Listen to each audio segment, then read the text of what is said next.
pelantikan Direksi Rumah Sakit Aisyah Kudus. Masa bakti 2021. Bahwa saya sebagai Direksi Rumah Sakit Aisyah Kudus akan patuh dan taat pada segala peraturan pemerintah dan peraturan persyarikatan yang ditetapkan untuk Rumah Sakit Aisyah. Dan sebagai anggota persyarikatan, saya akan patuh dan taat pada segala peraturan serta keputusan-keputusan persyarikatan.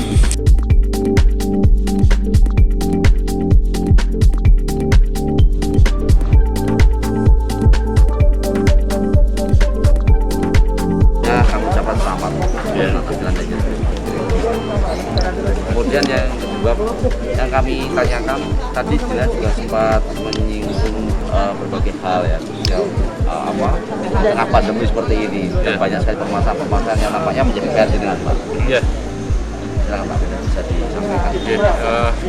Di era pandemi ini tantangan rumah sakit itu semakin berat ya.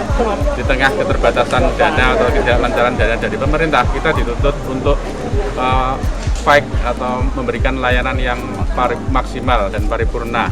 Layanan itu tidak hanya tugas kita di hilir sebagai penanganan untuk rehabilitatif, tapi juga penanganan dari hulu ke hilir.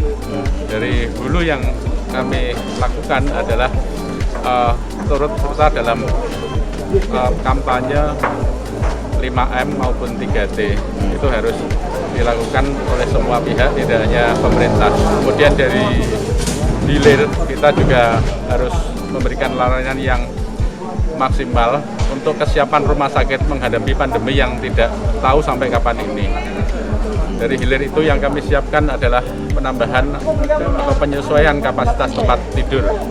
Yang kedua adalah penambahan staf, karena di dalam pandemi ini yang terjadi adalah banyak staf yang terpapar secara bergantian. Kita harus menyiapkan staf cadangan.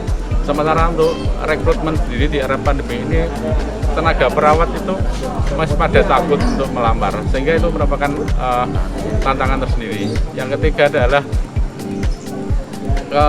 kesiapan dari kelengkapan dari fasilitas, dari alat, kemudian obat-obatan, kemudian vitamin, APD, itu karena kebutuhannya tinggi, termasuk oksigen yang langka ini. Kita juga harus mensiasati, kita tidak hanya menunggu supply datang, tapi juga harus aktif untuk menjemput bola, ngangsu sampai di Semarang atau daerah-daerah di luar Jawa Tengah agar suplai pasien untuk oksigen lancar.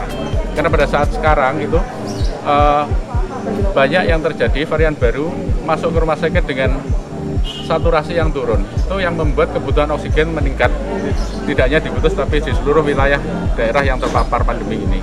Yang ketiga adalah sistem. Kita menyiapkan sistem pre-hospital maupun post-hospital dengan bekerja sama dengan Universitas Muhammadiyah untuk membangun shelter. Jadi yang bergejala ringan itu atau tanpa gejala masuk ke shelter, kemudian yang bergejala sedang dan berat masuk ke ruang isolasi, bahkan ICU ruang isolasi. Itu yang kami siapkan di rumah sakit saat ini. Pak, kemudian kenapa Pak? Tadi juga sempat disinggung ya, untuk anggaran sendiri juga panjenengan agak susah.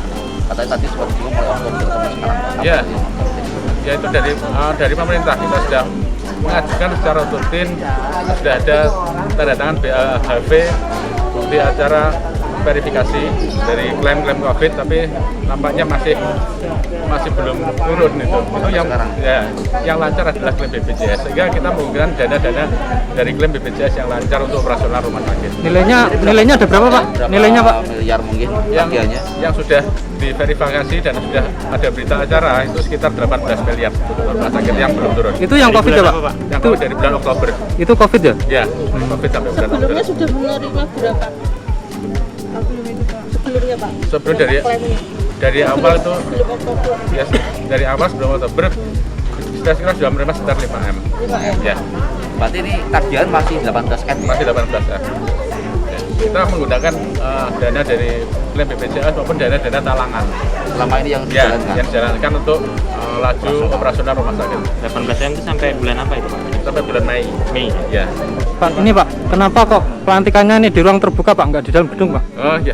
Ya, ini merupakan penghormatan untuk para tamu undangan. Kita sesuai dengan protokol kesehatan, yaitu berada di ruang terbuka, kemudian terkena sinar paparan matahari yang merupakan vitamin D alami, Kemudian kita menghindari ruang tertutup untuk menghindari droplet infeksi. Kemudian kita tidak melakukan makan di tempat tapi dibawa pulang, dan waktu yang kita batasi maksimal 1 jam untuk acara ini harus sudah selesai. Undangan berapa orang? Undangan 30 orang, yaitu sesuai dengan himbauan PPKM darurat yang dikeluarkan oleh Presiden maksimal 30 orang. Mulai kapan Pak yang darurat itu? 3 sampai 20 Juni akan diberlakukan. Kita mengawali ini. Ya, semoga bisa menjadi role model untuk melaksanakan acara-acara serupa untuk Masyarakat yang lain. Oke, Pak. Terima kasih.